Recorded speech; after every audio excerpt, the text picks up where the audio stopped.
I had already explained to them that I'm in recovery. I really don't want any drugs that are addictive or anything like that. And they still gave me fentanyl. It made me feel like I didn't have a decision with my own body, and I was for sure. And it was just at the end of the day, it just was their decision. I feel like just the way that I was spoken to, like the tone of voice and like the professionalism, I just feel like the provider didn't put in the effort with me at all. And so it was really discouraging because I already had like a distrust and an unease with being in a hospital setting. I feel sad and at the same time I'm grateful. Like, so I have my child with me and I'm there. So this is the main thing that, yeah. So I'm happy everything went well. Hello, I'm Violet Larry, Nursing Supervisor and Program Manager for the Healthy Birth Initiatives Program in Portland, Oregon. The stories you will be listening to in this series not only affect our clients, but they also affect the staff. As a nurse, I have been affected by the same racism, devaluing, not being heard that all of the families observe. We hope by listening to the stories that our families are sharing, your eyes will be open and you will be more willing to make changes in your practice. These changes will lead to better outcomes for our moms and our families. We want to decrease maternal mortality. Please enjoy the series.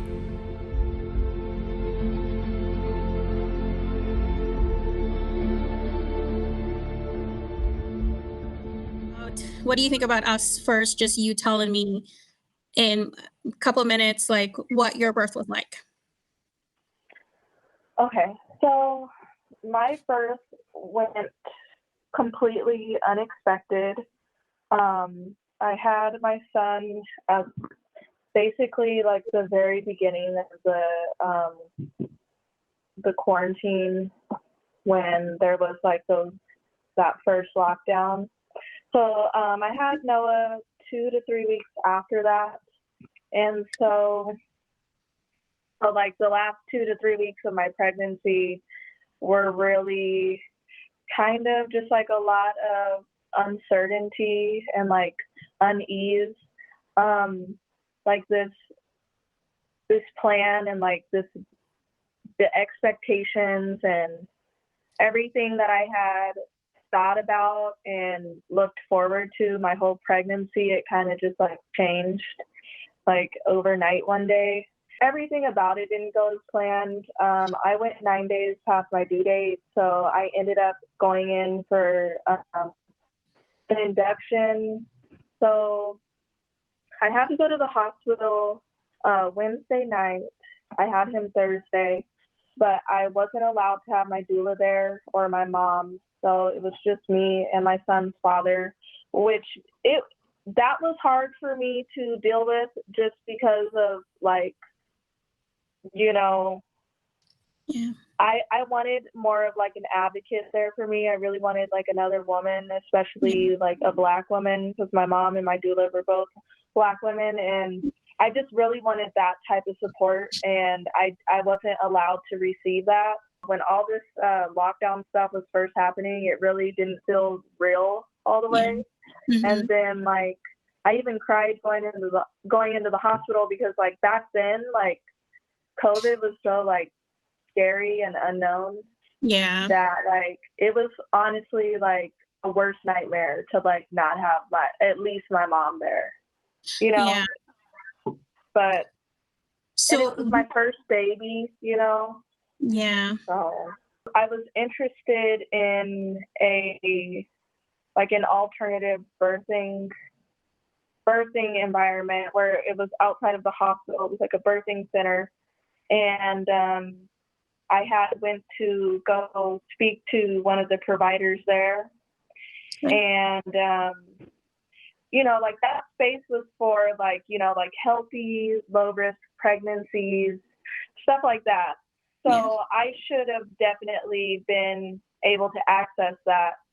But I felt like because I went to seek that information alone, you know, being young, being a person of color, I just felt like I feel like I wasn't taken seriously. And I actually told the provider to their face, like, you know, I don't feel like, you know, you treated me with respect, and, you know, I don't feel like you spoke to me in a respectful way.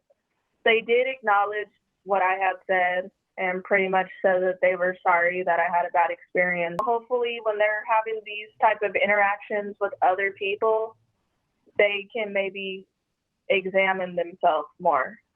And then when I shared that experience with my doula told me that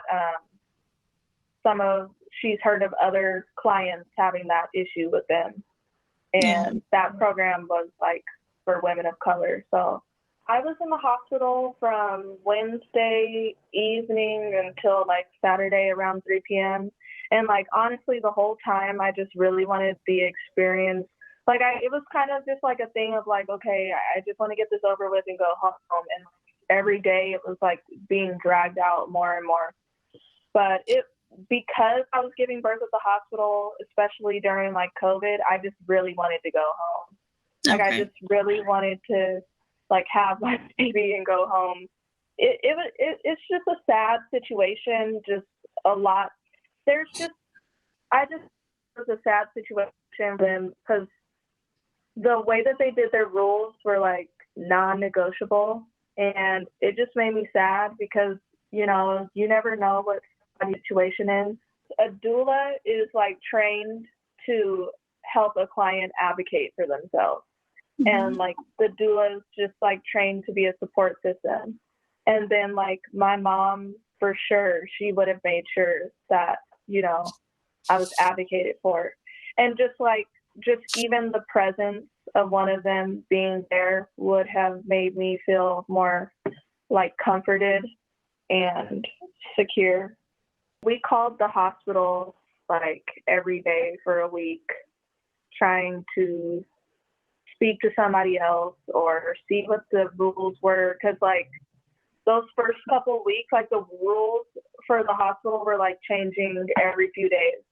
So that was what made it even more stressful, because it was like any day that I was going to go into labor or any day that I could go to the hospital, like the rules could change. So there was like just really no way for me to have a birth plan or just a plan in general, because every day I didn't know like what the situation was going to be on the day that I was going to be giving birth. I didn't even have a postpartum appointment until like 2 or 3 months afterwards. And the reason for that is the place that I was going to, they weren't even doing any appointments in person. So I might have had a postpartum appointment like over the phone or something, but I never had somebody like do a physical or anything. So it was just kind of weird.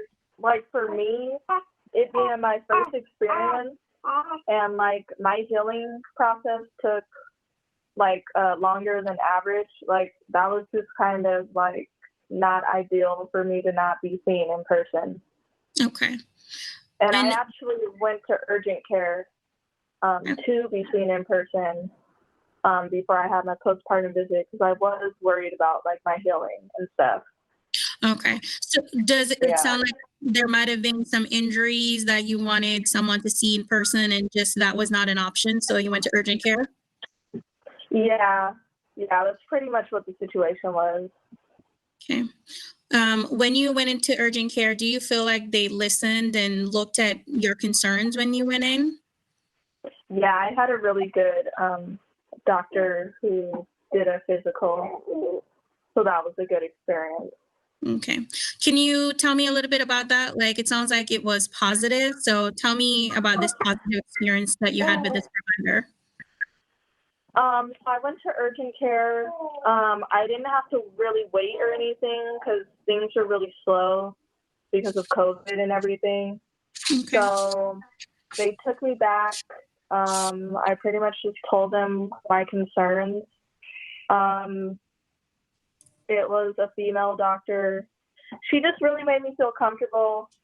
You know, she like told me how she was a mom and stuff, and she looked at it and she just reassured me that the healing was going like perfectly fine and that everything was normal. And I mean, it was pretty brief. You know, even though it is somebody's first experience with pregnancy or childbirth or any of those things, it's really important for me, at least, when I'm dealing with providers who trust me and what I'm saying and how I feel. Yes. Because I've had providers act like I don't know what I'm talking about, or, you know, just weird stuff where like you would think like most people are going to know their body, and they're Yes. not.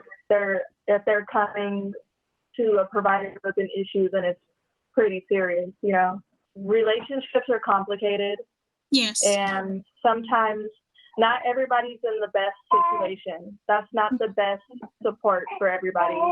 And so if they're not going to allow somebody to have an additional support, then I feel like there needs to be a way for them to provide something similar. I think it's great you guys are doing this, so thank you. No, I want to thank you so much for sharing.